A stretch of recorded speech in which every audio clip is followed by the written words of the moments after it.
వేదాహమేతం పురుషం మహాంతం ఆదిత్యవర్ణం తమసా పరస్తాత్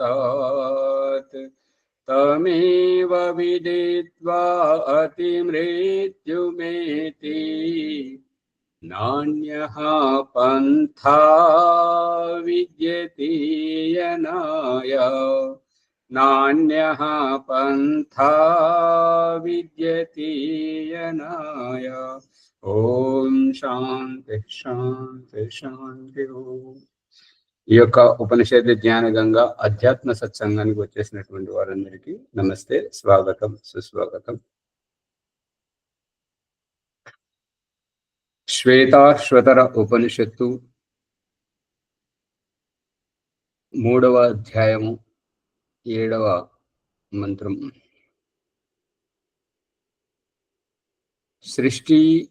సృష్టికర్త యొక్క గుణస్థుతి ప్రకరణం నడుస్తున్నది. తతః పరం బ్రహ్మ పరం బృహంతం యథా నికాయం సర్వభూతేషు గూఢం విశ్వస్యైకం పరివేష్టితారం ఈశం తం జ్ఞాత్వా అమృతా భవంతి. తతః పరం, ఇంకా ఈ యొక్క పరమేశ్వరుని యొక్క స్థుతి ప్రకరణములో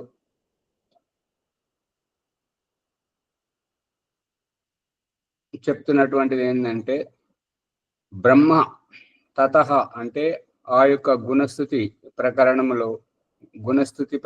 నుండి బ్రహ్మ పరం బృహంతం, బ్రహ్మ కంటే, బ్రహ్మ అనేటువంటిది తత్వం, ఒక సూక్ష్మతత్వం, సర్వే సర్వ స్వరూపం. మరియు యథానికాయం అంటే ప్రతి ఒక్క శరీరం లోపల, ప్రతి ఒక్క దాని లోపల, బృహంతం అంటే అన్నింటికంటే పెద్దది, అన్నింటిలో ఉన్నటువంటిది. బృహంతం అంటే అన్నింటికంటే పెద్దదై ఉండి అన్నింటినీ తనలో ఇముడ్చుకున్నటువంటిది. యథానికాయం అంత పెద్దదై ఉండి కూడా అన్నింటి లోపల ఇమిడి ఉన్నటువంటిది, అన్నింటినీ ఇముడ్చుకున్నటువంటిది, అన్నింటిలో ఇమిడిపోయినటువంటిది. సర్వభూతేషు గూఢం, ఈ యొక్క 84 లక్షల జీవరాశులు ప్రతి ఒక్క జన్మలో, ప్రతి ఒక్క శరీరం లోపల గూఢం, రహస్యముగా, గుప్తముగా ఇమిడి ఉన్నది. విశ్వస్య ఏకం, ఇంత పెద్ద అండపిండ బ్రహ్మాండం ఎంత అయితే విశాలంగా ఉన్నదో ఈ విశ్వ బ్రహ్మాండముకు ఏకం ఒకే ఒక్కడు పరివేష్టితారం అంటే ఆవరించి ఉన్నాడు, అంటే మొత్తమును అంతా తనలో ఇముడ్చుకొని ఉన్నాడు. ఒక మనోరంజనమైనటువంటి వార్త ఏంటంటే, ఈ సందర్భంలో ఒక ఆవిడ వాళ్ళ ఆయనను అడుగుతుంది, ఏంటండి మీరు మగవాళ్ళు పిల్లలను కనకపోయినా ఇంత పెద్ద పొట్టలు పెట్టుకొని ఎందుకు ఉంటున్నారు అని అంటే, ఎందుకు వస్తున్నాయి అంటే, మా బాధలను బయటకు చెప్పుకోలేక లోపల దాచుకుంటున్నాం కాబట్టి. అర్థమైందా లేదా? ఆ రూపకంగా ఇక్కడ ఈ ప్రకరణంలో ఏంటంటే, ఈ ఈశ పరమేశ్వరుడు ఏంటంటే అంతా వ్యాపించి ఉండి సమస్తమును తనలో ఇముడ్చుకొని ఉన్నటువంటి వాడు, ప్రతి అణువణువున ఇమిడి ఉన్నటువంటి వాడు గూఢంగా. అందు గురించి ఈశ ఆ యొక్క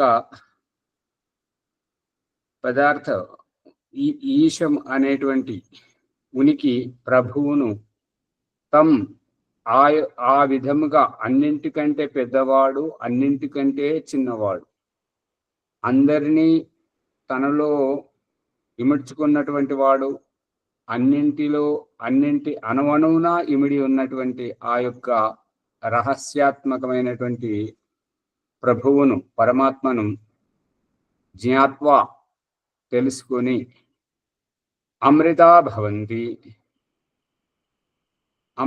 భవంతి అంటే జీవన ముక్తిని పొందడం. ఈ యొక్క జన్మజర, ఈ దేహ జన్మల నుంచి ముక్తిని పొందడం అంటే ఈ పరిస్థితి ఏంటంటే జీవాత్మలు ఎక్కడి నుండి మొదలుపెట్టయితే ఈ యొక్క భవబంధాల్లోకి రావడం జరుగుతుందో, ఈ యొక్క సాధనామయమైనటువంటి జీవితమును సాధన చేస్తూ సాధ్యమును సాధించుకొని తమ గమ్యానికి వెళ్ళిపోవడం. సాధకుడు జీవాత్మ సాధన యోగ ప్రక్రియ సాధ్యము పరమాత్మ ప్రాప్తి అయిన తర్వాత గమ్యానికి వెళ్ళిపోవడము, పరమేష్టి మండలం జీవన ముక్తాత్మల స్థితికి వెళ్ళిపోవడం. వియోగం పొందినటువంటి వారు ఆత్మీయులను కలుసుకోవడానికి తహతహలాడుతూ వచ్చేసి కలిసిన తర్వాత ఇక తమ జీవితం తమ అభీష్టం అను మేరకు వారి సాన్నిధ్యంలో ఉంటూ తమ జీవితం తాము జీవిస్తారు. ఇది ఏ రకంగానంటే తల్లిదండ్రులను విడిపోయినటువంటి సంతానం చాలా కాలం తర్వాత కలిసినప్పుడు ఎంతో అన్యోన్యంగా ఆప్యాయంగా ఆ ప్రేమ మమకారాలతో మమేకమైపోయినటువంటి వారి జీవితం ఇక వాళ్ళని కలిసిన తర్వాత బాగోగులు తెలుసుకున్న తర్వాత ఒకరి గురించి ఒకరు పరిచయమైన తర్వాత ఇక పిల్లవాని జీవితం పిల్లవానిది, తల్లిదండ్రుల జీవితం తల్లిదండ్రులు. అంతేనా? వారికి వీరికి ఏమైనా వారిదింటే వీరికి కడుపు నిండుతుందా?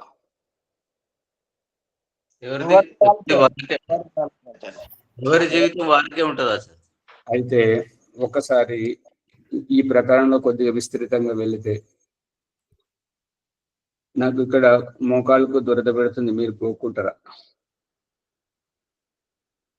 నాకు తుమ్మొస్తున్నది, మీరు తుమ్మండి, నాకు తీరిక లేదు.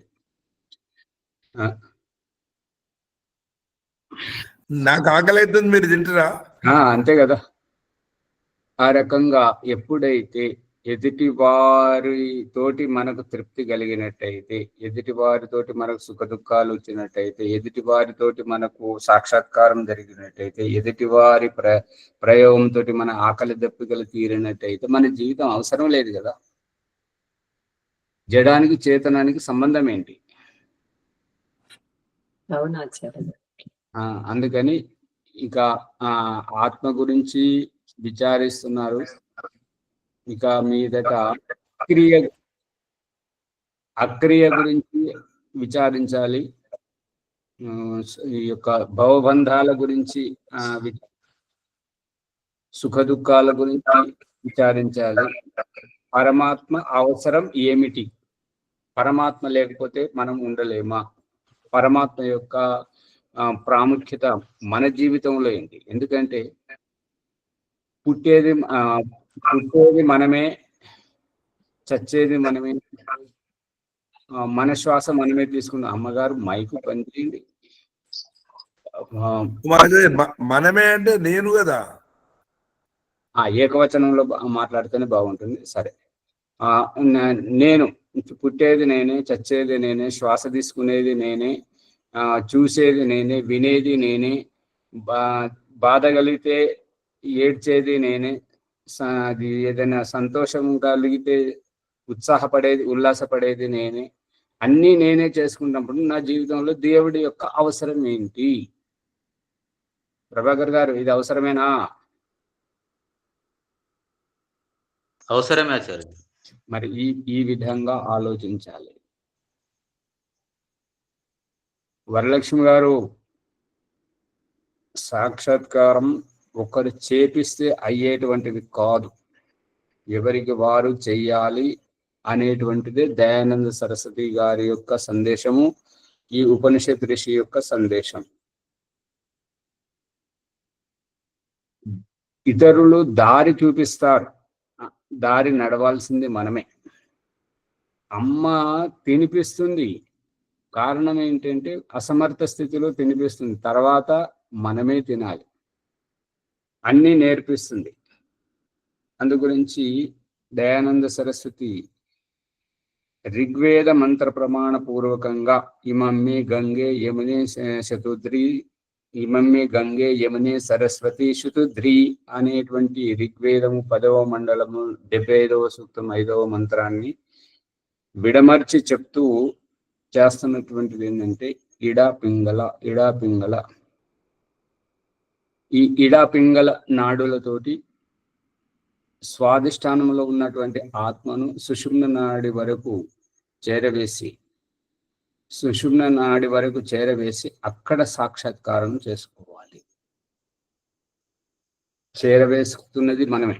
ఇప్పుడు చెట్టును ఎగబాకేది ఎవరు?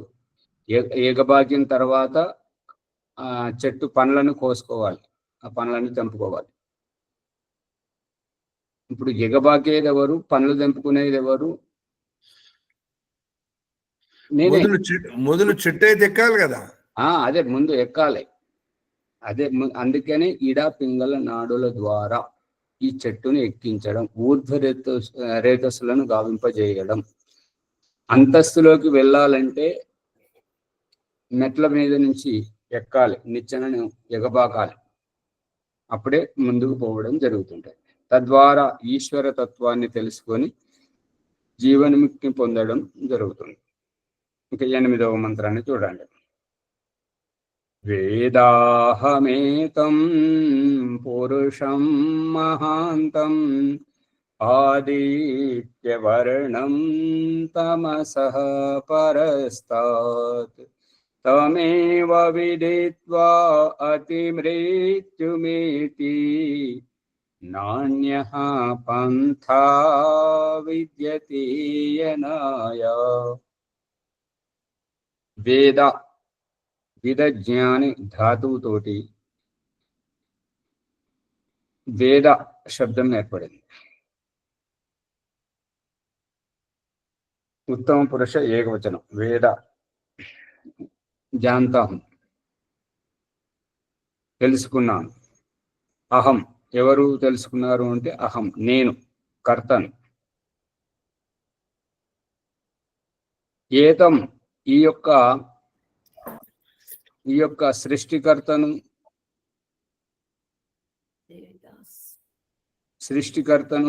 పరమాత్మను, పురుషం పరబ్రహ్మ స్వరూపం, మహాంతం మహాను అత్యంత గొప్ప సృష్టికర్త అయినటువంటి ఈ భగవంతుని నేను తెలుసుకున్నాను.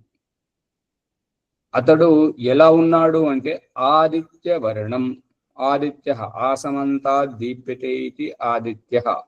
నిరంతరంగా ఆదిత్యుని యొక్క అభిప్రాయం ఏంటంటే అదితేరపత్యం ఆదిత్య అంటే అదితి ప్రకృతి యొక్క ఈ యొక్క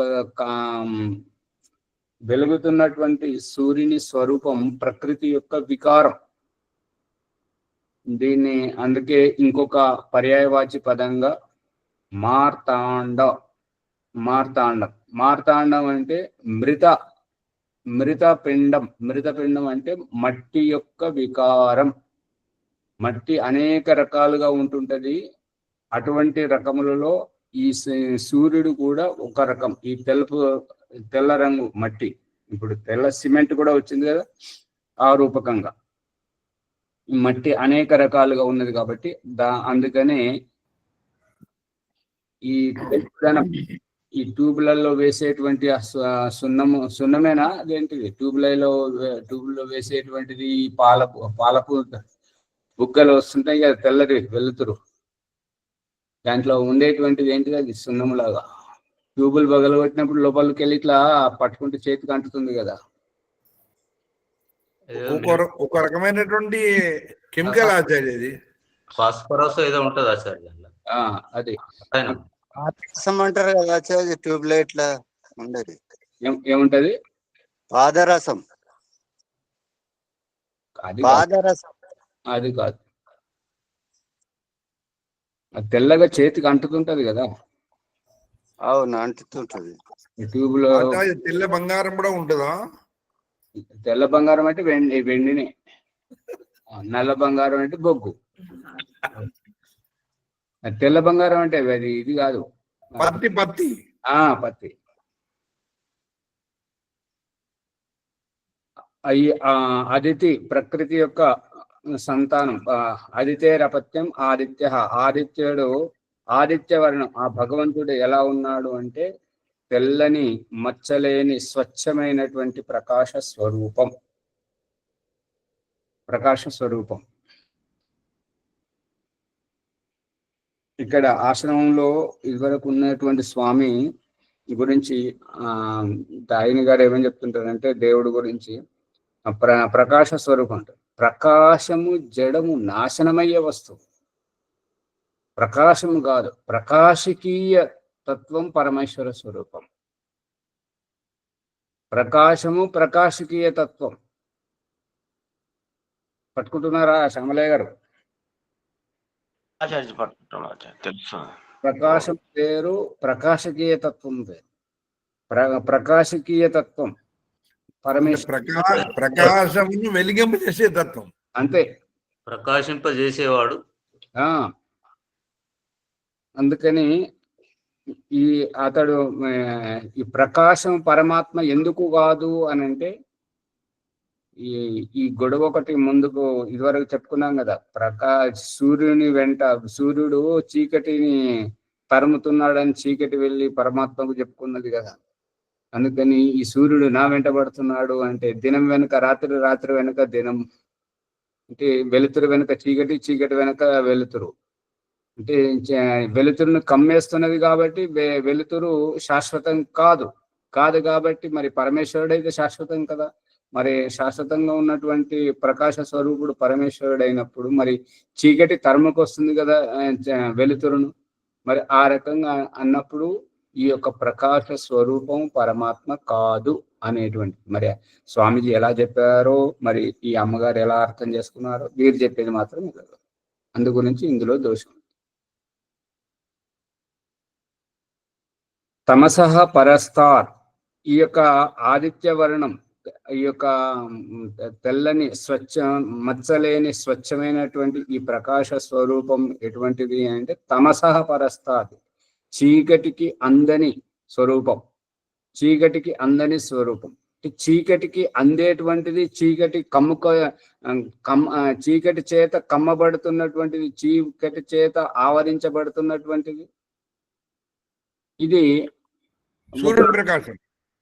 సూర్యప్రకాశం. కానీ ఆ సురసురమని ఈ యొక్క ప్రకాశిస్తున్నటువంటి ఈ సూర్యుడు, ప్రకాశించేటువంటి తత్వం వేరు, ప్రకాశం వేరు. తమేవ విదిత్వ, అటువంటి పరమాత్మను విదిత్వ తెలుసుకొని, అతి మృత్యుం ఏతి, అత్యంత ఈ దుఃఖదాయకమైనటువంటి ఈ జన్మ జరా భవబంధాల నుంచి ముక్తిని పొందడం సాధ్యమవుతుంది. నాణ్యః పంథా విద్యతేయనాయ, ఇంతకు మినహ మరొక దారంటూ లేదు. అందుకని ఇతర మత సంప్రదాయాలు ఏవైనా సరే మళ్ళీ తిరిగి వారు జీవనముక్తిని పొందాలంటే మాత్రం ఈ వేదమంత్ర నిర్దేశం ప్రకారం వేదాల వైపు తిరిగి రావాల్సిందే. ఇంట్లో ఏ మూలన ఏ వైపు ఎవరిలా తిరిగినా బయటకు రావాలంటే కుమ్మము గుండానే, ద్వారం గుండానే బయటకు రావాలి. ఇంట్లోకి వెళ్ళాలంటే ద్వారం గుండానే వెళ్ళాలి. ఇది సందేశం. ఇక్కడ మరొక దారంటూ లేదు. తర్వాత మంత్రం చూడండి. యస్మాత్ పరం నా పరమస్తి కించిత్ యస్మాద్ అనీయో నా జ్యాయో అస్తి కశ్చిత్ వృక్ష ఇవ స్తబ్ధో దివి తిష్టతి ఏకస్తేనేదం పూర్ణం పురుషేణ సర్వం.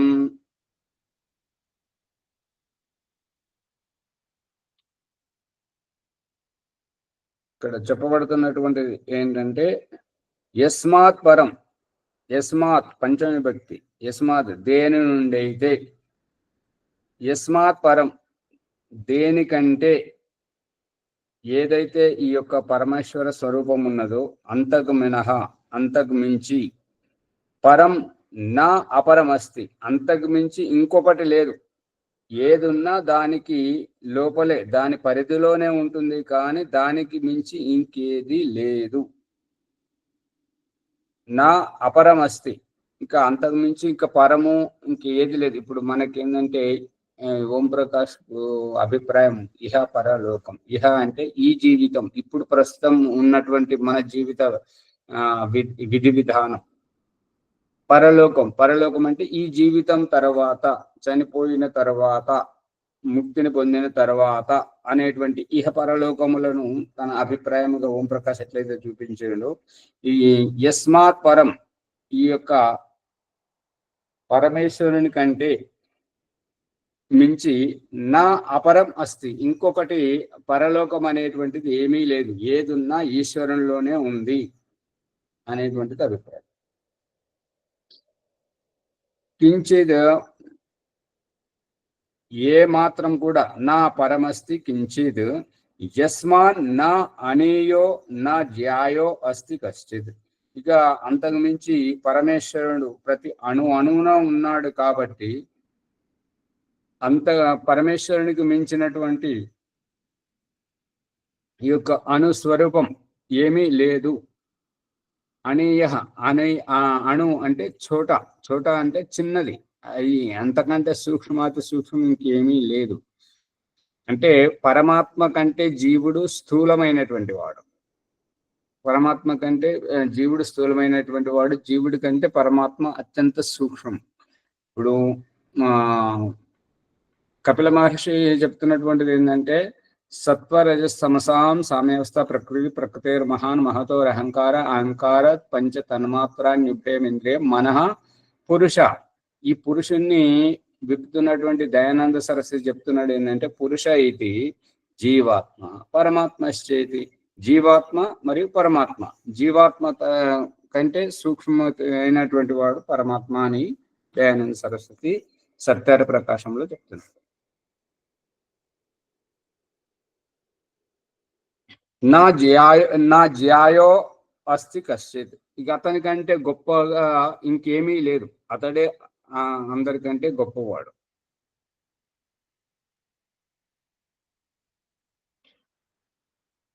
వృక్ష ఇవ స్తబ్ద దివి, వృక్ష ఇవ, వృక్ష ఇవ అంటే వృక్షము వలె, వృక్షము ఏ రకంగానైతే కదలకుండా ఉంటుందో, వృక్షం కదలకుండా ఉంటుందా? జీవన క్రియలు తన జీవన క్రియలు చేసుకుంటుంది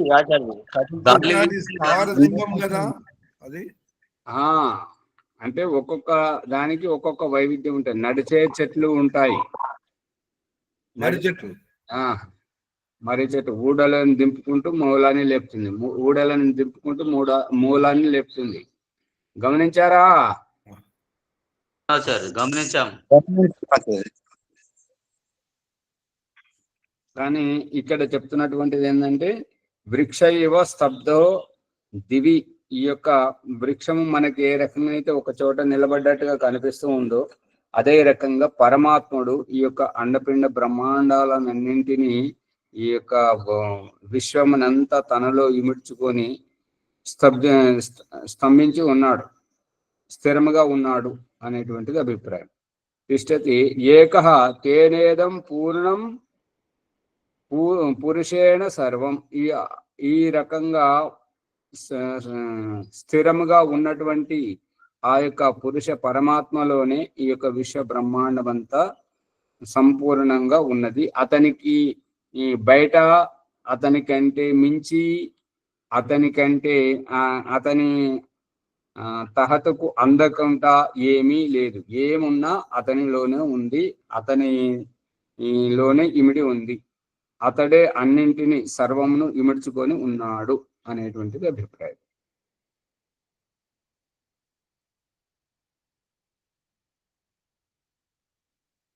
తతో తతో యదు ఉత్తరతరం తద్ రూపం అనామయం యా ఏతద్ విదు అమృతాస్తే భవంతి అథే యథేతరే దుఃఖమేవాపి యంతి. ఇక ఎవరైతే తతః ఈ యొక్క జగత్తు కంటే మించి ఏదైతే ఉత్తరతరం అత్యంత ఉత్కృష్టమైనటువంటి ఏదైతే ఉన్నది అని అంటే ఈ జగత్తు అంటే జంగమ్యతే ఇది జగత్ అంటే సక్రియమానమైనటువంటి ఈ యొక్క జీవ జగత్ అంతా ఎంత గొప్పగా కనిపిస్తున్నా ఆ ఈ యొక్క జగత్తు కంటే మించినటువంటి వాడు పరమేశ్వరుడు. అందుకని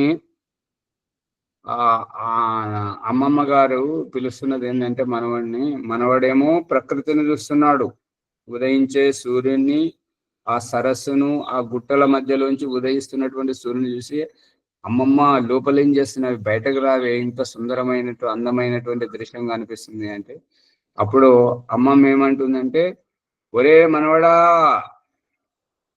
నువ్వు చిత్రాన్ని చూస్తున్నావు, ఆ చిత్రం గీసినటువంటి చిత్రకారుణ్ణి నేను ఇక్కడ చూస్తున్నాను, అతను లోపల ఉన్నాడు, లోపలికి రారా అని అంటుంది.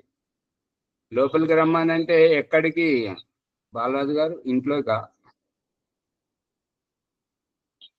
ఇంట్లోకి పిలుస్తుందా? ఎక్కడికి పిలుస్తుంది? పుష్పమ్మ గారు మాట్లాడారు, అంత కెమెరాలు దాచుకొని కూర్చుంటుంటారు. ఎట్లా దేవుడు ఎప్పుడు కనిపిస్తాడు?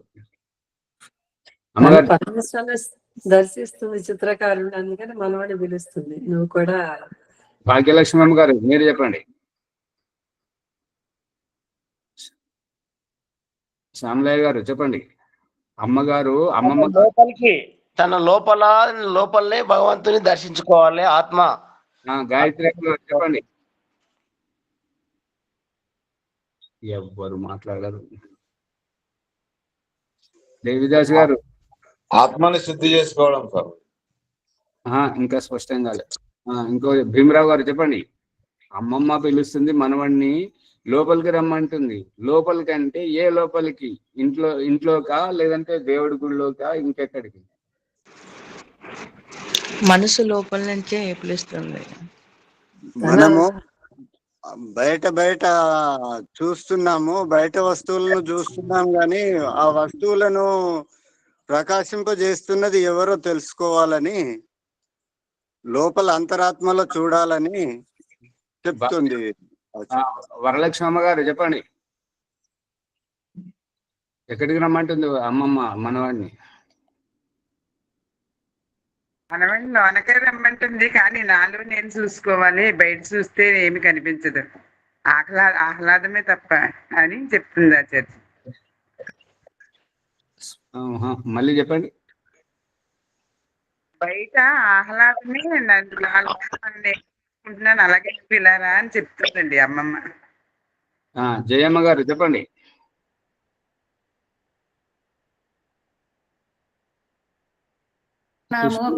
ధ్యానం చేసుకున్నప్పుడు మనసు లోపల ఏకాగ్రతతో చూస్తే మనలోనే ఉన్నాడు పరమాత్మ అని చెప్తున్నాను అన్నట్టు మనవానికి. ఇంకెవరు చెప్తారు? చెప్పండి. కళ్ళు మూసుకొని కూర్చుంటే నీ అంతరాత్మలో పరమాత్మ దర్శనం చేసుకోమని చెప్తా. ఇంకెవరు చెప్తారు? నమస్తే ఆచార్య. అమ్మా ఆత్మజ్ఞానంతో చూడుకుంటుంది ఆచార్య. ఆత్మజ్ఞానంతో. ఆచార్య లోపలికంటే సప్తపది లోపలికి రమ్మంటుంది. మనమని సప్తపదిలోనికి రారా, అక్కడ నీకు దర్శనం ఇస్తాడు చిత్రకారుడు అని చెప్తుంది. సప్తపది ఏంటి? సప్తపది అంటే ఏడంతస్తుల అంతర్యాత్ర ఉంది కదా. సప్తపది అంటే వీళ్ళంతా ఇక్కడికి పోతారు, పెళ్లి కాడికి పోతారు. ఈ ప్రకరణం ఏడంతస్తుల అంతర్యాత్ర. మరి అలా చెప్పాలి, స్పష్టంగా చెప్పాలి. అందుకని ఇక్కడ దాదాపుగా అందరూ పట్టుకుంటున్నారు. సువర్చలమ్మ గారు పట్టుకోలేదు, మరి భాగ్యలక్ష్మి గారు అమ్మగారు చెప్పలేదు. ఏంటంటే వారు రమ్మంటున్నటువంటిది ఏంటంటే, నేను సమాధిస్థమై సాధనలో ఉన్నాను, ఈ సాధనలోకి వచ్చి లోపల చూడు, హృదయ అంతఃకరణంలో చూడు, అక్కడ కనిపిస్తాడు. ఈ బయట కనపడేదంతా ప్రకృతి అంతా నశించేటువంటిది. ఈ నశించే దాని గురించి అంటే దీని అభిప్రాయం ఏంటంటే, ఎవరైతే మత సంప్రదాయాల పేరు మీద, తీర్థయాత్రల పేరు మీద బయట తిరుగుతున్నారో వాళ్ళు తిరిగేది అంత నిష్ఫలం, వ్యర్థము అనేటువంటిది అభిప్రాయం. పట్టుకున్నారా సువర్చలమ్మ గారు? ఆత్మస్థితిలో ఉండి చూడాలి. అదే ఇక సువర్చలమ్మ గారు తప్పించుకున్నటువంటిది ఏంటంటే, వరలక్ష్మమ్మ గారు మేమైతే చేయలేకపోతున్నాం, కనీసం మీరు చేస్తున్నారు కదా, అంతేనా అమ్మగారు? సువర్చలమ్మ గారు, మాకు సమయం దొరకలేకపోతుంది, మీకు సమయం దొరికింది, మీరు చేస్తున్నారు, మీరు చేసి చెప్పండి, మీరు చెప్తే అనేది కాదు ఆచార్యజీ. అట్లా కాదు, ఎవరికి వాళ్ళు అనుభవం పొందాలి. సాక్షాత్కారం ఒకరితో అయ్యేది కాదు కదా, మార్గం చూపించే వరకే. ఇది ఇవాళ మాట్లాడుతున్నారు. వరలక్ష్మి గారికి మీరు చెప్తున్నటువంటిది ఏంటిది? వరలక్ష్మి గారికి చెప్పేది కూడా, మీరు మార్గంలో ఉన్నారు కాబట్టి తొందరపడుతున్నారు.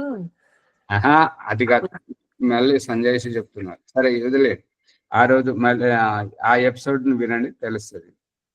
మేము అంతగా చేయలేకపోతున్నాం, సమయం కేటాయించలేకపోతున్నాం, మీరు చేస్తున్నారు అని అన్నారు. అంటే నా అభిప్రాయం అది కదా ఆచార్యజీ. ఎందుకంటే వారు తప్పు చెప్తున్నానని బాధపడతారేమోనని, మీరు బాగా సాధన చేస్తున్నారు కాబట్టి మీరే ముందుకు రావాలి అని అనేదే గాని, నా సాధన తనతో చర్చించాల్సిన పని లేదు కదా. అమ్మగారు, మీరు మాట్లాడే భాష ఏం మాట్లాడుతుంది మీకు అర్థమవుతుందా? మీరు బాగా చేస్తున్నారంటే నేను బాగా చేస్తలేను అన్నట్టు కదా. అవునులే, అర్థం కూడా వస్తుంది మరి. అంతే, ఇక సాగదీయకండి, అయిపోయింది. అందుకని ఇక్కడ చెప్తున్నటువంటిది ఏంటంటే, లోపలికి రా అంటే, ఈ యొక్క కళ్ళు తెరిస్తే బయటి ప్రపంచం కనబడుతుంటది. బయటి ప్రపంచంలో ఏదైతే మత సంప్రదాయాల రూపంలో, తీర్థయాత్రల రూపంలో ఎక్కడికైతే వెళుతున్నారో ఇదంతా నశించేటువంటిదే. అది సత్యమైనటువంటి ఈశ్వరుని సత్స్వరూపము కాదు. అందు గురించి ఆ పరమేశ్వరుని యొక్క సత్స్వరూపాన్ని మనకు అనుభవపేతంగా తెలియాలి అని అంటే మనము సమాధిస్థం అవ్వాలి. ఆత్మ ద్వారానే పరమాత్మను తెలుసుకోగలగాలి అనేటువంటిది. అంతర్యాత్ర చెయ్యాలి తప్పనిసరిగా. అంతే. ఇక్కడ చెప్పగానే చెప్పినటువంటి సాక్షాత్కారం, చెప్పగానే చెప్పినటువంటిది, ఇక దాపరికం ఏమీ లేదు, ఇదే అని చెప్పినటువంటి నీ సత్స్వరూపం ఏంటంటే, పెళ్లి చేసుకున్నటువంటి వారు సంతానం అయ్యే వరకు వారికి తల్లిదండ్రి అనబడే యోగ్యత లేదు. దంపతుల వరకు ఉండగలుగుతారు కానీ తల్లిదండ్రి అనబడరు.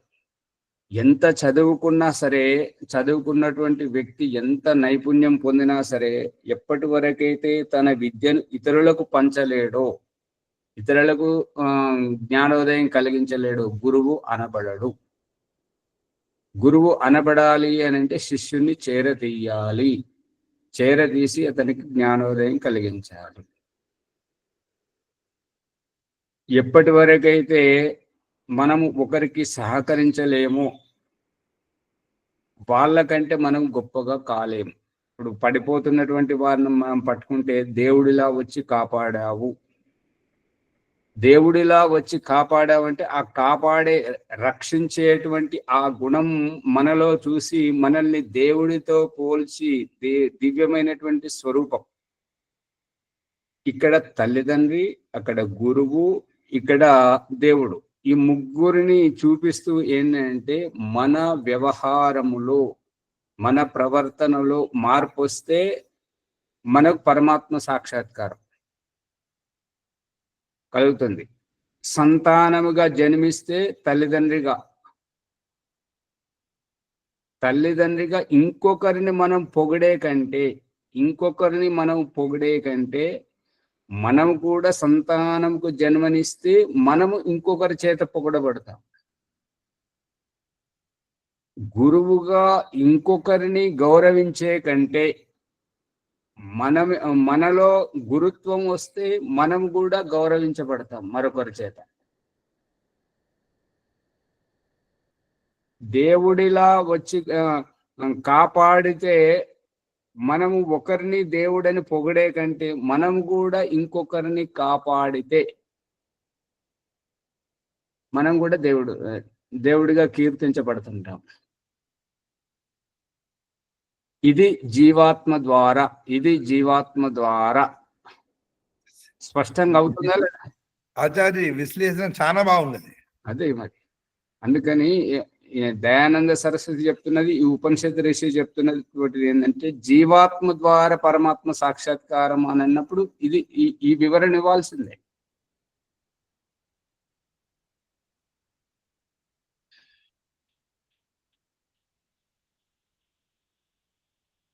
పట్టుకుంటున్నారా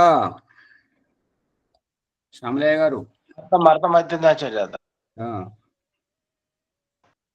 అంతా చెప్పి జీవాత్మ ద్వారానే పరమాత్మ అంటే మనం గ్రహించేటువంటి గ్రహణ శక్తి ద్వారా, మనం తెలుసుకునేటువంటి అవగాహన ద్వారా అనుభవపేతంగా. గాయత్రి అమ్మ గారు పట్టుకుంటున్నారా?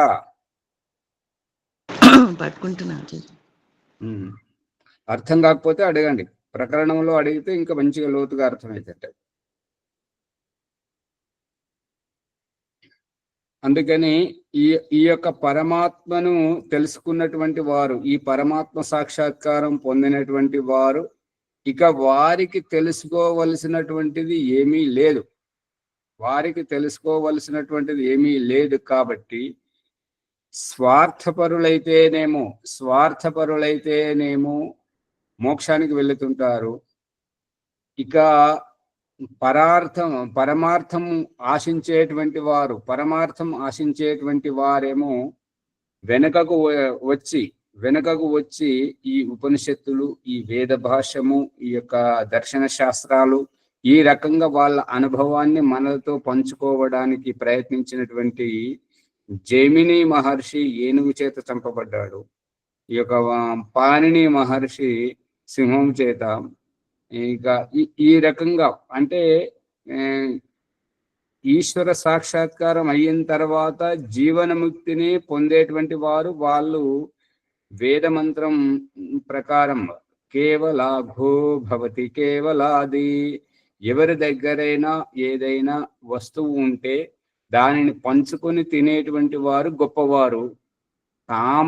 తమకు తామే తినేటువంటి వారు, అనుభవించేటువంటి వారు స్వార్థపరులు, పిసినారి వారు. అందుకని ఈ యొక్క ఋషులు ఏం చేస్తున్నారంటే దయానంద సరస్వతిని వాళ్ళు అడుగుతున్నారనమాట. ఋషులు, దయానంద, ఎందుకయ్యా నీవు వీరి వెంట పడుతుంటావు ఈ ప్రజల గురించి అని చెప్పేసి. వీళ్ళు గొర్రెల్లాంటి వారు, వీళ్ళు ఎప్పుడైనా మారతారా? ఎవరొస్తే వారు వెంటబడిపోతుంటారే కానీ ఎక్కడ వీరు మారారు? శంకరాచార్య వస్తే ఆయన వెంట, మహావీరుడు వస్తే ఆయన వెంట, గౌతమ బుద్ధుడు వస్తే ఆయన వెంట, ఎవరొస్తే వారు వెంట పోతుంటారు. ఈ ప్రజల కోసం నీలో ఉండేటువంటి ఈహ జన్మలోనే నీకు జీవన్ముక్తి లభించేంత యోగ సాధన నీలో ఉంది. ఇంతటి యోగ్యత పెట్టుకొని నువ్వు వేదము అని చెప్పేసి, ప్రజలు అని చెప్పేసి, ప్రచారం అని చెప్పేసి వాళ్ళ వెంటబడుతున్నావు. దీనివల్ల ప్రయోజనం ఏమిటి అంటే, అప్పుడు దయానంద సరస్వతి ఏమంటాడంటే, నాలో యోగ శక్తి, యోగ మహిమ, ఈ సామర్థ్యం ఉన్నదని గుర్తించినందుకు ధన్యవాదములు. నాలో సామర్థ్యం ఉన్నది కాబట్టి నేను ఇహ జన్మలో కాకపోతే వచ్చే జన్మలోనైనా నేను నా జీవన్ముక్తిని పొందగలను. కానీ ఈ ప్రజలు ఎవరు పడితే వారు వెంట పోతున్నారో వీరి దృష్టిని ఈ యొక్క వేదము వైపుకు అంటే వేదము ఈ 4 పుస్తకాలు కాదు, తెల్ల కాగితం మీద నల్లని గీతలు వేదము కాదు. ఈశ్వరీయ ఆజ్ఞ, ఈశ్వరుని యొక్క ఈశ్వరుని ఆజ్ఞ వైపుకు, ఈశ్వరుని యొక్క జ్ఞానం వైపుకు వీరి దృష్టిని మరలుస్తాను. నేను వీళ్ళను మార్చడానికి లేదు, మారడానికి వారెవరు, మార్చడానికి నేనెవరిని. అందుకని వీళ్ళను నేను మార్చట్లేదు, వీళ్ళ దృష్టిని ఆకర్షిస్తున్నాను. ఇదిగో మీ దుఃఖమయమైనటువంటి జీవితం, అదిగో దేవుడు, ఇదిగో సాధన, నువ్వు సాధన చేసి ఆ యొక్క పరమేశ్వరుని పొందు. ఈ మధ్యలో ఆ భగవంతుడికి మీకు మధ్యలో నన్ను గురువుగా తెచ్చి పెట్టుకోకండి. సాధన మీది, సాధించేది మీరు, అది పొందేటువంటిది పరమాత్మను, జీవన్ముక్తిని పొందండి అని చెప్పేసి సూటిగా చెప్పాను. ఇక మిగతా గురువులంతా ఏం చెప్తుంటారంటే, నువ్వు ఇట్లా రాగానే నీకు చెప్పేస్తారా? నువ్వు ఎవరు ఇప్పుడు మొన్న ఇక్కడ ఆశ్రమం పక్కన ఉన్నటువంటి ఆ మాణిక్యమ్మ గారికి బాగా కడుపు నొప్పి లేస్తే తీసుకెళ్లి హాస్పిటల్ వేస్తే 50,000 ఖర్చు అయింది. అయినా కూడా నయం కాలేదు. దాంట్లో ఎండోస్కోప్ తోటి ఒక కెమెరా లోపల పెట్టి పొట్టలో వేసి చూసేనంటే వారికి ఏం అర్థం కాలేదు. కాకపోతే ఇక ఇంటికి వచ్చి అవస్థ పడుతుంటే మాకు తెలిస్తే పిలిపించి తర్వాత దానికి అది దీపం పెట్టేసి అది సరి చేయగానే మంచిగా అయింది అని చెప్పేసి పోయినాం. అంటే ఇది ఒక్కసారికే మంచిగా కాదు, 2-3 సార్లు చేయాల్సి వస్తుంది. మీరు ఇంటి దగ్గర చేసుకుంటే సరిగా చేసుకుంటారో లేదో, మళ్ళీ రాండి అని చెప్తే వస్తామని చెప్పారు, రాలేదు. ఇక మరి పొట్ట బాగా నొస్తుంది, ఆకలి వేస్తలేదు అని అంటే, ఆకలి వేయడానికి, గ్యాస్ వెళ్ళడానికి ఔషధం ఇవ్వడం జరిగింది. ఈ దాయిని అమ్మగారు వారికి ఎక్కువ చనువు అన్నమాట. అమ్మానికి ఏం చెప్తానండి, ఏముందమ్మా దీంట్లో జీలకర్ర ఉన్నది, ఆ ఓమ ఉన్నది, సోంపు ఉన్నది అని చెప్పగానే ఇక వాళ్ళు రావడం మానేశారు. ఏంటంటే ఔషధం గురువు ఇస్తే అది విభూతి ఇచ్చినా సరే, మట్టి ఇచ్చినా సరే, వాళ్ళు భక్తితో తీసుకుంటే దాంతో నయం అవుతుంటుంటారు. మంచినీళ్ళు ఇచ్చినా సరే. కానీ ఎంత గొప్ప ఔషధం అయినా సరే దాని స్వరూపం చెప్పేసరికి ఇంతేనా, ఈ జీలకర్రతో ఏమైతే మనం రోజు తింటూనే ఉంటుంటాం కదా, ఆ ఓమతో ఏమవుతుంటది, ఆ సొంపుతో ఏమవుతుంటది అంటే అవి కలిస్తే ఒక కలయిక, ఒక ఔషధం అనేటువంటిది అది తెలియదు అనమాట. అందుకనే రోగికి ఔషధం ఇవ్వాలి కానీ దాని గుణధర్మాలు, పదార్థాలు ఎన్ని పడినాయి అనేటువంటిది చెప్పకూడదు.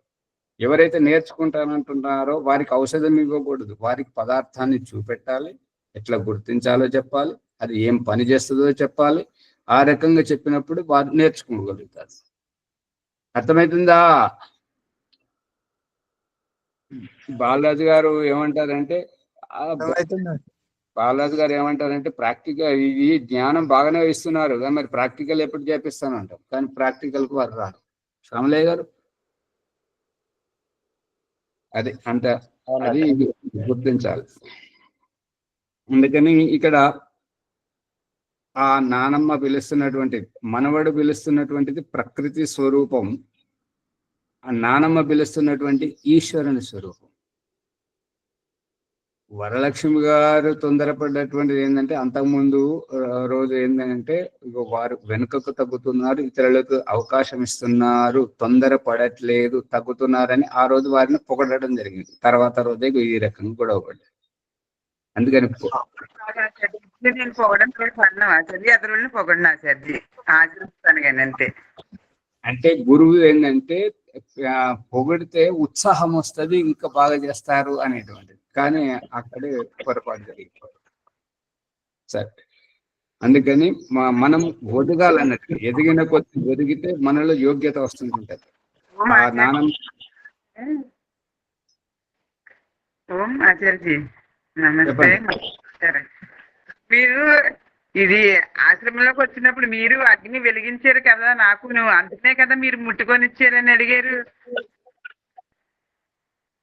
మీరు అది విద్య ఉంది కాబట్టి చేస్తా చేయమన్నాం కాబట్టి చేశారు ఆచార్య. తప్పేముంది ఇందులోని?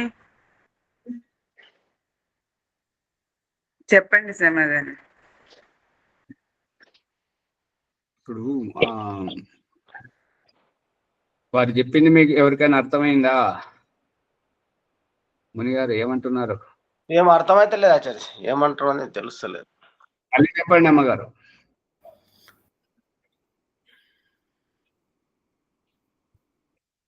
వరలక్ష్మి గారు చెప్పండి.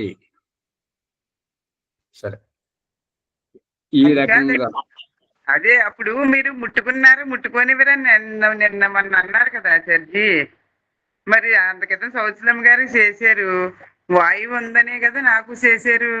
మరి మీరు ఎందుకన్నారు ఆ మాట మన సభలో?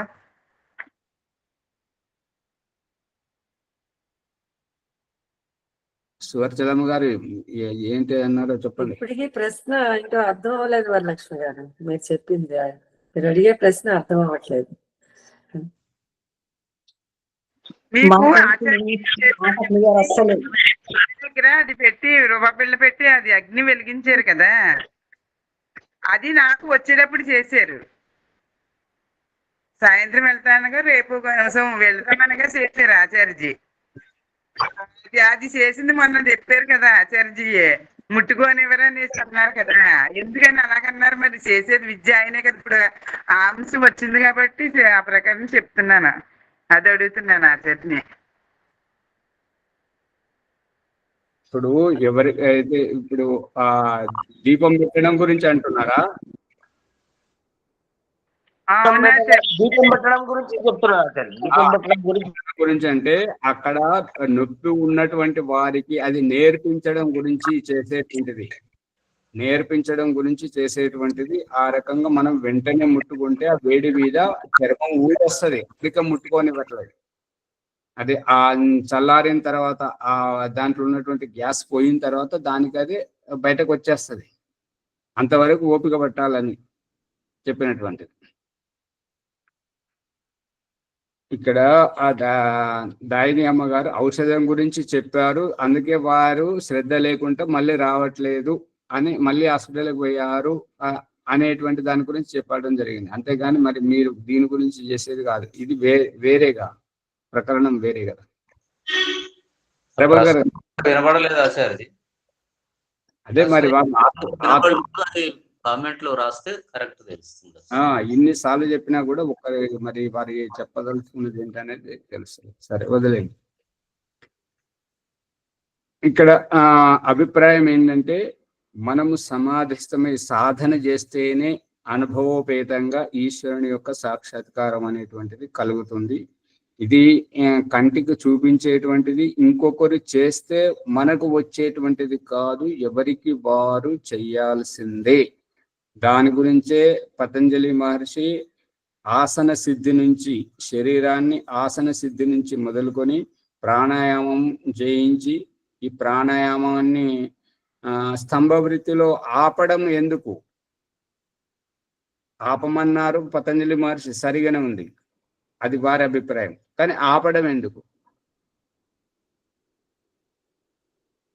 ఇప్పుడు ఏదైనా విషయం ఉంటే కుసగుస అని చెప్పేసి మనం మాట్లాడుకుంటే ఏదైనా విషయం అర్థమవుతుందా? కుసరు మనం మాట్లాడుతున్నాం, కొంచెం ఓపుగా బట్టి చెప్తుంది వినాలి కదా అని నిశ్శబ్దంగా ఉంచేటువంటిది ఎందుకు అని అంటే రహస్యాలను ఉన్నట్టుగా తెలుసుకోవాలనేటువంటిది అభిప్రాయం. అందు గురించి ఆపడం. ఈ శ్వాస అనేటువంటిది నడుస్తూ ఉంటుంటే ఏమవుతుంటది అని అంటే ముక్కులోంచి శ్వాస రావడమే ఉద్దేశం కాదు. అంతవరకు వస్తే బాగానే ఉంటుంటది, కానీ పొత్తి కడుపు కదులుతుంటది, ఉదరంలో ప్రభావం చూపిస్తుంటుంటది. ఇదంతా కదులుతున్నప్పుడు మన దృష్టిని ఈ వైపు తీసుకొస్తున్నప్పుడు మనము ఈ యొక్క కదలిక రహితమైనటువంటి నిశ్చలమైనటువంటి నిర్మలమైనటువంటి పరమాత్మ స్వరూపాన్ని, ఆత్మస్వరూపాన్ని, పరమాత్మ స్వరూపాన్ని మనం పసిగట్టేది ఎప్పుడు. అందుకని ఈ శ్వాసను ఆపాలి. పట్టుకున్నారా మునిగారు? అందుకని ఈ స్తంభ వృత్తిలో శ్వాసను ఆపడం జరుగుతుంది. ఈ ఆపడం ద్వారానే అభివ్యక్తం అవుతుంటది. మరి మిగతా వాళ్ళు మాది శరీరం లోపలికి రాకుండా ముక్కు బయటనే కాపలా పెడుతున్నారు. అది ఎందుకనేటిది అది వారి విద్యతగా తెలియాలి, అది మన విషయం కాదు.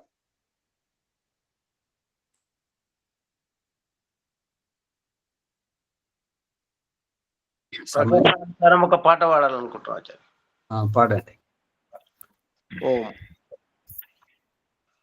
దినమది సుదినము కాదా ప్రభు, దినమది సుదినము కాదా, ఇదంతా ప్రకరణానికి బయట విషయం.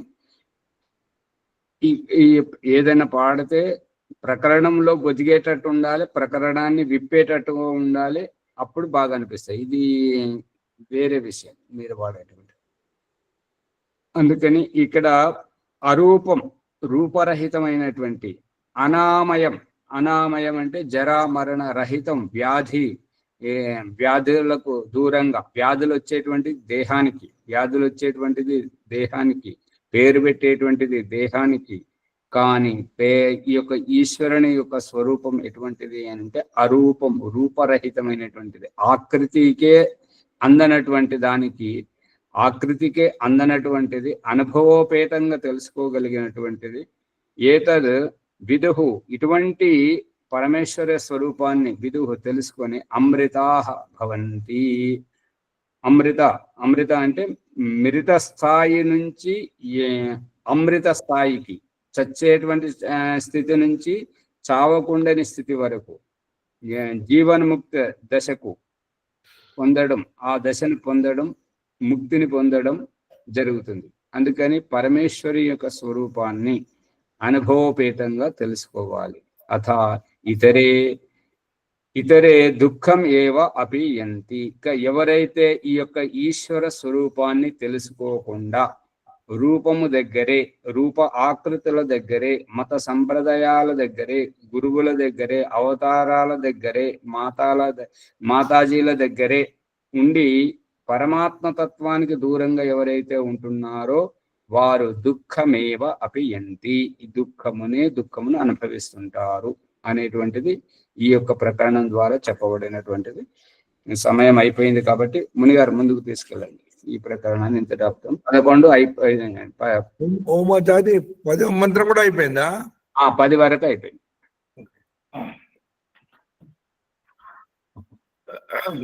ఆచార్య ఓం ప్రకాశ్ గారు ధన్యవాదములు. జ్ఞానగంగ ఆధ్యాత్మిక విద్య శ్వేతాశ్వత ఉపనిషత్తు మనము 3వ బ్రాహ్మణంలో ఉన్నాము. 3వ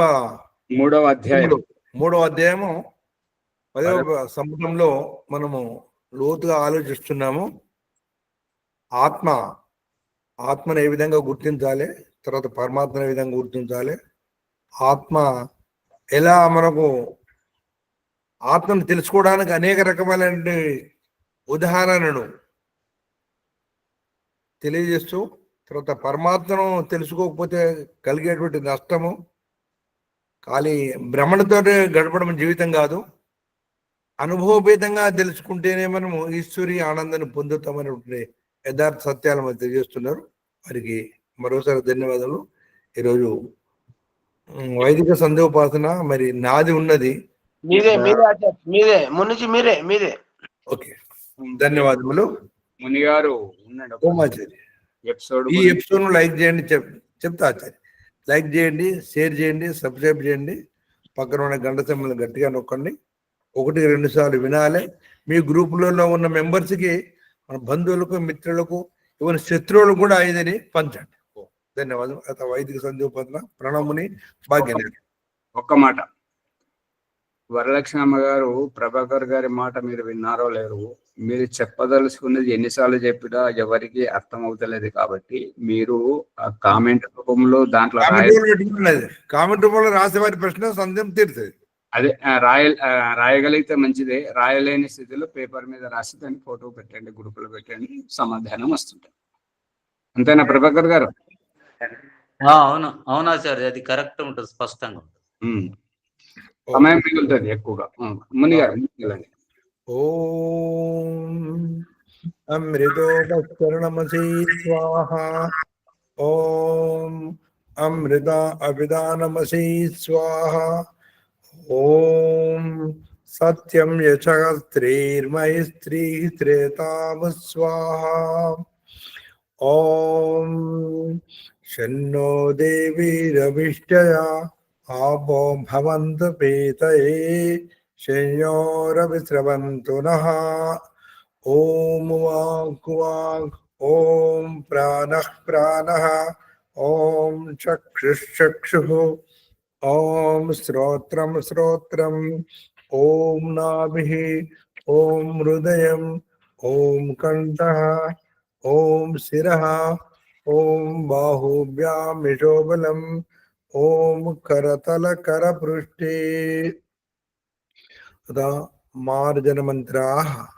ఆత్మ సాక్షాత్కారము అంతరాత్మ భావనతోటి. ఓం భూనాథ్ శిరసి జీవాత్మ ప్రార్థన. ఓ ప్రాణప్రదాత పరమేశ్వర సందేశము. ఓ జీవాత్మ, నీ పూర్వజన్మ ప్రారబ్ధ కర్మ ఫలాన్ని పవిత్రము పునీతము చేసుకో. ఓం భువః పునాతు నేత్రయోః. జీవాత్మ ఓ దుఃఖ వినాశక పరమాత్మ సందేశము. ఈ దృశ్య రూపము ప్రకృతి యొక్క భ్రమలను నీ ప్రజ్ఞాబుద్ధి చేత మంచి చెడుల మూల్యాంకనం చేసుకొని దుఃఖానికి మూల కారణాన్ని తెలుసుకొని తటస్థ స్థితి సాక్షిభూతంగా జీవించు. ఓం స్వహ పునాతు కంటే. జీవాత్మ ప్రార్థన. ఓ స్వయం సుఖ స్వరూప పరమాత్మ ఈశ్వర సందేశము. కంఠములోని గుంత స్థానంలో ఆవాగమనాలపైన ప్రత్యేకమైన దృష్టి సారించి ధ్యాస పెట్టి ఆకలి దప్పికలను నియంత్రిస్తూ వాటిని జయించి అడుగులు ముందుకు వేయాలి. అందుగురించే పతాంజలి మహర్షి కంఠకూపేక్షిత్ పిపాస నివృత్తి అని తెలియజేశాడు. దాన్ని పూర్తిగా అర్థం చేసుకో. ఓం మహాపునాతు హృదయే పరమాత్మ సాక్షాత్కారము. జీవాత్మ ప్రార్థన. ఓ మహిమాన్విత మాయాస్వరూప ఈశ్వర సందేశం. పునాతు హృదయే అంటే ఆధ్యాత్మిక క్షేత్రములో జ్ఞానాన్ని పొంది దైవము పట్ల నీ యొక్క భ్రమను తొలగించుకొని యథార్థ తత్వాన్ని గ్రహించి యాగము యోగము త్యాగం ద్వారా పురుషార్థముతో అడుగుల ముందుకు ఏమని తెలుసుకోవడం. ఓం జన పునాతు నాభ్యాం. జీవాత్మ ప్రార్థన. ఓ జగన్నాయక, ఈ జన్మ జరామరణ యొక్క రహస్యం అంతరాత్మ ఏమిటి స్వామి? జీవాత్మ ప్రార్థనకు పరమాత్మ సందేశము.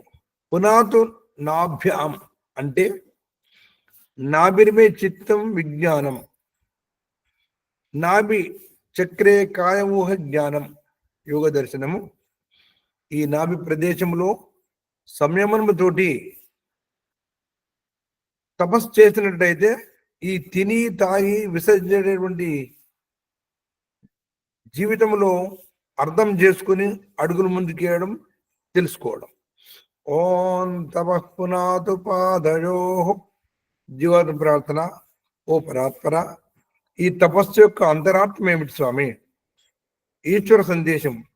ఓ జీవాత్మ, ఈ జన్మ జరా మరణ దుఃఖదాయక స్థితి నుంచి, నిమ్న స్థితి నుంచి నిన్ను నీవు ఉద్ధరించుకో. నిమ్న స్థితి నుంచి ఉచ్చ స్థితికి పైకి ఎదగాలని తెలుసుకో.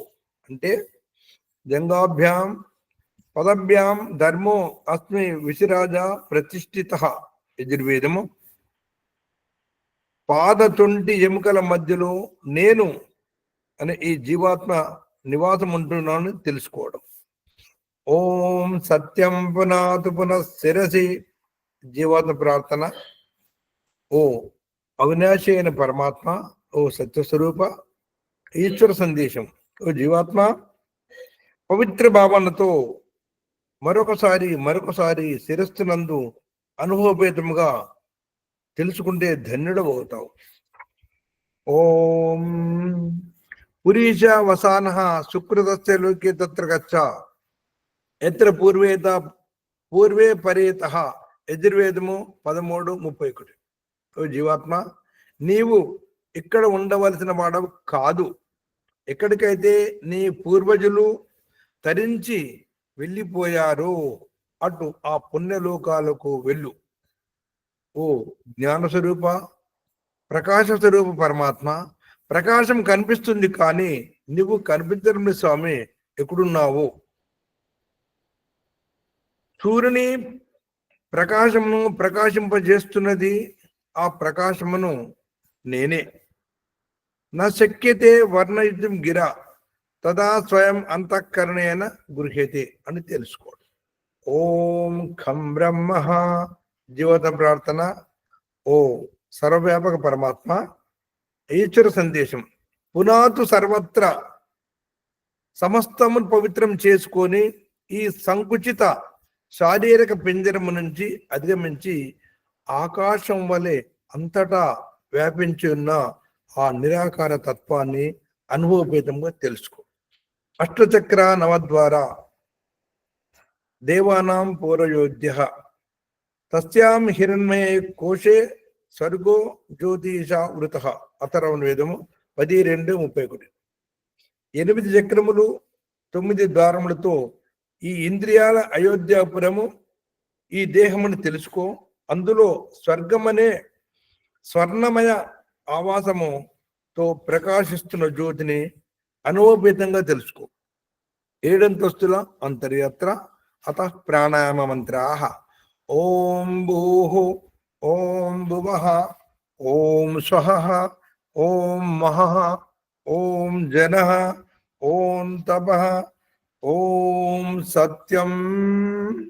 ఈ విధంగా ప్రాణాయామాల రహస్యాలను తెలుసుకుని దశ ప్రాణాయామాలతో నేను జీవించాలనేటువంటి సత్యాన్ని ఎరిగినటువంటి జీవాత్మ సంధ్యా మొదటి ప్రకారంలో మహోన్నత స్థితిని పొంది ఈశ్వరుని ఆనందాన్ని పొందుతుంది. మొదటి సంధ్యా ప్రకరణంలో అసఫలమైన జీవాత్మ తిరిగి 2వ ప్రకరణంలో ప్రారంభిస్తుంది అగమర్శన మంత్రంతో. అత అగమర్శన మంత్రాః. ఓం రితంచ సత్యంచ వీదా తపసోద్యజాయత తతో రాత్ర్యజాయత తత్ సముద్రో అర్ణవః సముద్రాదర్ణవాదీ సంవత్సరో అజాయత అహోరాత్రాన్ విదదాదిశ్చమిషతో వసి సూర్యాచంద్రమసౌ దాత యథా పూర్వమకల్పయత్ దివంత పృథ్వీంచాంతరిక్షమతో స్వః. ఓం శన్నో దేవీరవిష్టయాపో భవంతు పీతయే శమ్యోరవిస్రవంతు నః. అత మనసా పరిక్రమణ మంత్రాః. ఓం రాజేదిగగ్నేరధిపతిరజితో రక్షితాదిత్య ఇషవః దేభ్యో నమోధిపతిభ్యో నమో రక్షితృభ్యో నమయేభ్యోస్తు. యోస్మాన్ ద్వేష్టి యం వయం దిష్మస్తం మోజం వేదద్మః. తూర్పు దిశ లోపల ఆ పరమాత్ముడు అధిపతి అయి ఆధిపతి అయి సూర్య కిరణముల ద్వారా ఆదిత్య కిరణాల ద్వారా చంద్రహాస కొడల వలె సమస్త జీవాత్మలను అక్కడ చేర్చుకుంటారని తెలుసుకోవడం. ఓం దక్షిణాదిగింద్రోధిపతి శిరస్థిరాజే రక్షితా పితరేజవః దేభ్యో నమోధిపతిభ్యో నమో రక్షితృభ్యో నమయేభ్యో నమయేభ్యోస్తు. యోస్మాన్ ద్వేష్టి యం వయం దిష్మస్తం మోజం వేదద్మః.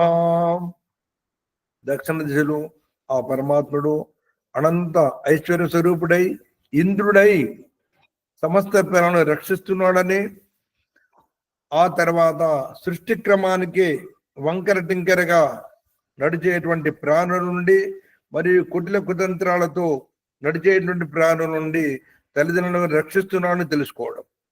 ఓం ప్రదేశే దిగ్వరుణోధిపతికి ప్రదాగో రక్షితాన్నమిషమః దేభ్యో నమోధిపతిభ్యో నమో రక్షితృభ్యో నమయేభ్యో నమయేభ్యోస్తు.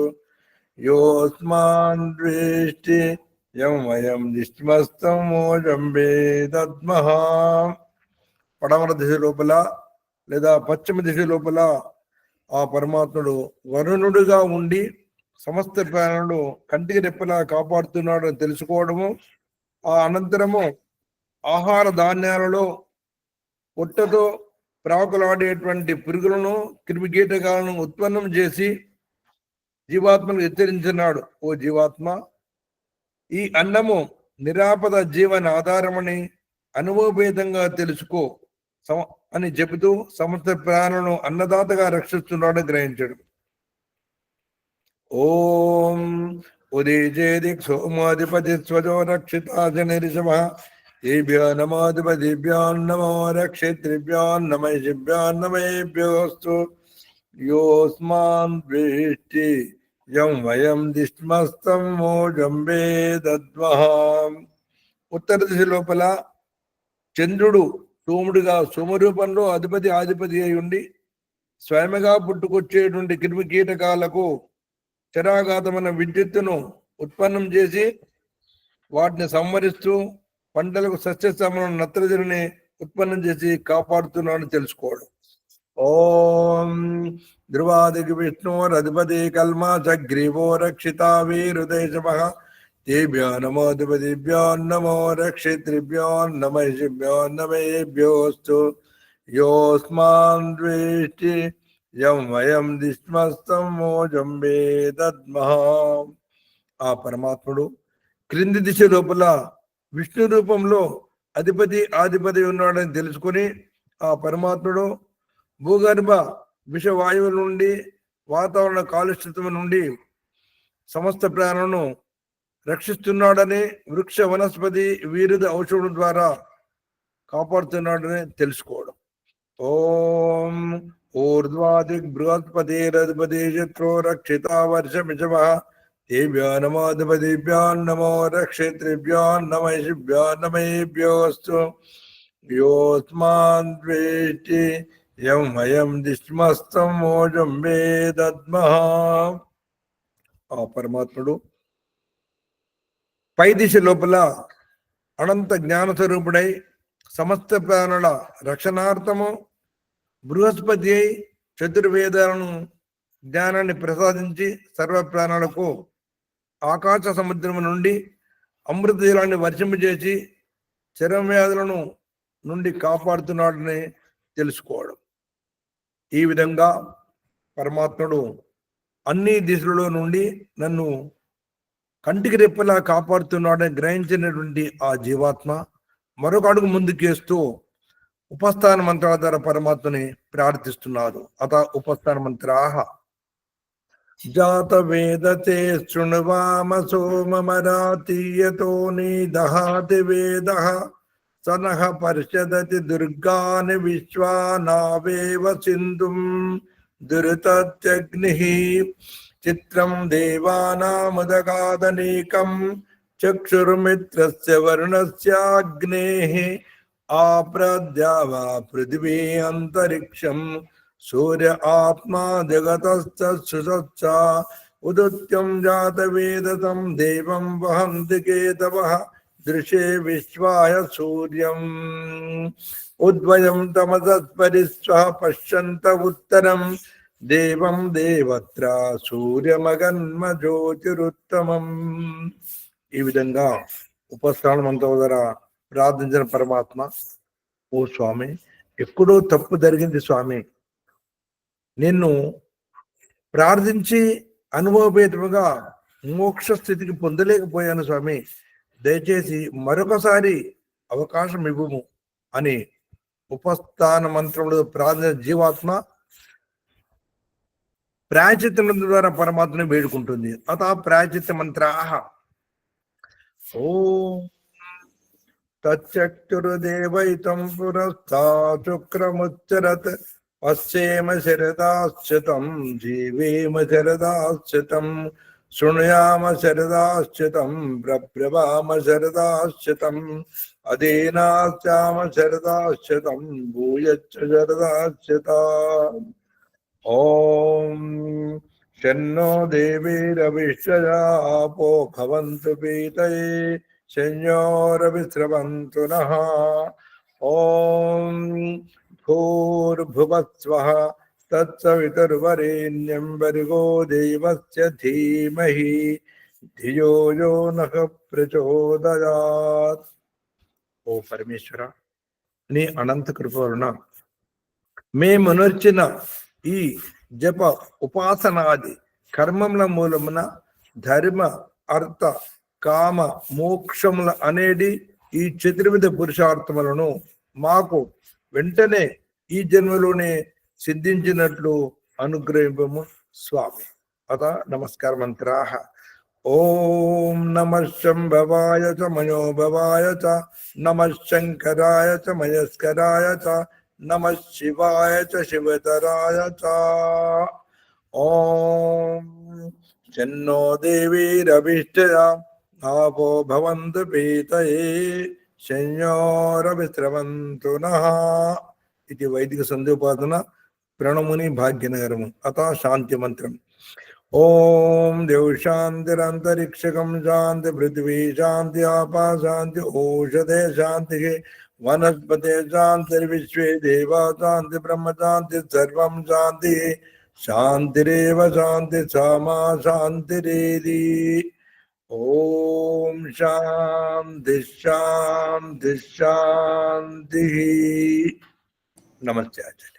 మునిగారు మనము ఓం మునిగారు అందులో చెప్పండి ఆచార్య. సంధ్యోపాసన ఏకాంతంలో కూర్చున్నప్పుడు చేసేటువంటి సాధకుడు జీవాత్మ పరమాత్మ ఇద్దరే ఉంటాడు, తెలుసుకోవాలి. అవును. మీరు ఇవాళ చేసినది చాలా వేరేగా ఉన్నది. ఒకసారి మీరు వినండి, విన్న తర్వాత మీకు తెలుస్తుంది. దగ్గర పెట్టుకుంటే అలాగే ఆచార్య. అంటే భావనలో తప్పు జరిగిందా ఆచార్య? భావన కూడా తప్పు జరిగింది. ఇంకోటి ఈ యొక్క ప్రాయశ్చిత్త మంత్రము ప్రతిసారి తప్పే చదువుతున్నారు. అది శరద అకారాంతం, అరస్వం అకారాంతం, శరదాశతం, శరద దీర్ఘం పలుకుతున్నారు, విసర్గం పలుకుతున్నారు. సరే సరే. అది ఒకటి. ఇంకొకటి ఏంటంటే ముఖ్యంగా ఒక్క అవకాశం అని కాదు, ఎప్పటి వరకు అయితే శరద 100 సంవత్సరాలు, భూయ శరదాశత ఎంతవరకు అయితే సఫలంగామో అప్పటి వరకు నాకు అవకాశం ఇవ్వమని చెప్పేసి పదే పదే ప్రాధేయపడడం. దానిలో అంటే మరొకసారి అవకాశం ఏమని ప్రార్థన చేస్తున్నాడు కదంటే అది ఎంత సమయం కావచ్చు. అది అది అంత. ధన్యవాదములు సార్. నమస్తే. ఓం నమస్తే ఆచార్య. సర్వేభ్యో నమః. నమస్తే.